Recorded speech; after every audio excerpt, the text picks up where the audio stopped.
প্রিয় মৎস্য খামারি বন্ধুরা, স্ক্রিনে যে ভিডিওটি লক্ষ্য করছেন এগুলো হচ্ছে দেশি মাগুর মাছের পোনা। দেশি মাগুর মাছ সাধারণত 5 থেকে 6 মাস চাষ করলেই বাজারজাত করা যায়, বাজার উপযোগী হয়। যে কোনো চাষি ভাই যে কোনো পুকুরে মিশ্র চাষে বা একক চাষে দেশি মাগুর মাছের পোনা চাষ করা যায়। চাষ করতে আগ্রহীরা আমাদের স্ক্রিনে দেওয়া নাম্বারে কল করে অর্ডার করতে পারেন।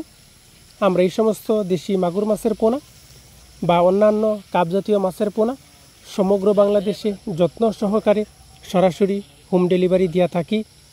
চাষ করতে আগ্রহীগণ যোগাযোগ করুন।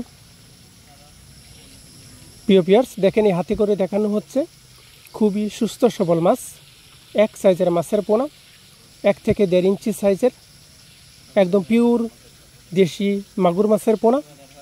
চাষ করতে আগ্রহীগণ যোগাযোগ করুন।